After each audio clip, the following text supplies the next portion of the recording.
Michael's got it, it just sits nice and freely. So, I mean, there's 3 different ways that I would normally show my clients how to do a hanky if they ask me.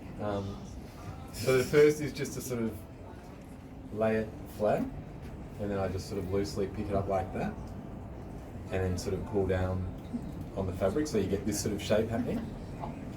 And then all I do then is just sort of pop it into the pocket like that. But rather than sort of pushing it straight down, what I generally tell the customer is that you can sort of, if you just turn it back a little bit on itself and put it into the pocket like that, firstly it sort of tends to hold a little bit better in the pocket, and you just get this sort of nice sort of ripple effect. So yeah, so just essentially just lay it flat, pick it up, sort of pull down so you get this sort of shape. Push it in, but what I do is just hold it and then just turn it back on itself.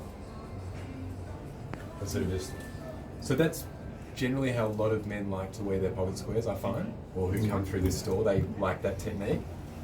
So the other way you can do is obviously just the invert, so you just lie it flat, pick it up the same, as you can see, yeah. Yep. And then I sort of, then you pull it up like that. So you get like the so-called sort of rabbit ears. And then you just push it down like that, where you get sort of more of the tips of the pocket square showing. That's not a very good example, but sort of like that. And it's especially nice with our beautiful silk because a lot of them have the lovely hand-rolled edging too. So it's a nice way of showing off the hand-rolled finish on the square. So that's one other way. Now, the other technique, which is really nice, which you can do with a double-sided pocket square, because a lot of our beautiful silks actually have two sides. And this is not something you'll find in a lot of men's stores, and this is a lot of people are really taken back when they come in and look at our squares and actually see 2 different fabrics, or 2 designs, I should say. It's 2 different moods. Yeah. So, I mean, it's just a beautiful part of the pocket square. So, with this technique, what I would do is, so like that original, sort of go in like that, but what you then do is sort of, so when you tuck that back on itself, you leave a bit behind, so what you get,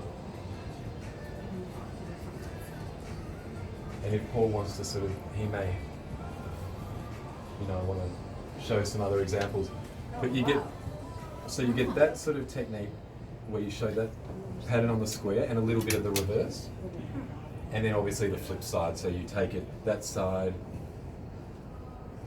where you'll obviously be showing more of this sort of geometry. And then maybe just showing a little bit of that sort of tapestry sort of print on the background. So, I mean, for me, I think it's 3 techniques essentially with a pocket square.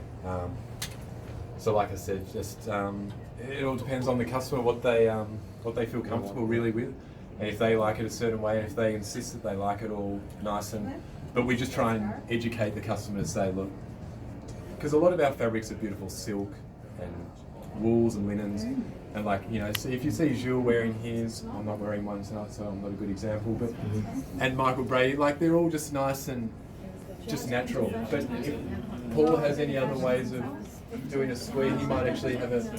I mean, look, but there's just some techniques to do it. The only other different way that we just drew a triangle, another triangle. A lot of people ask about this.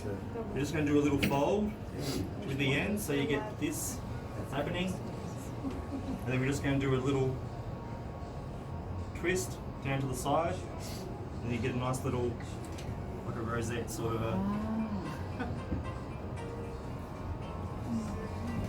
So you get a nice little rosette thing happening in your pocket as well, which is also nice. Something a little bit different. And that's pretty much it, I think. I mean, obviously all of them are for different, I guess, different moods and different occasions.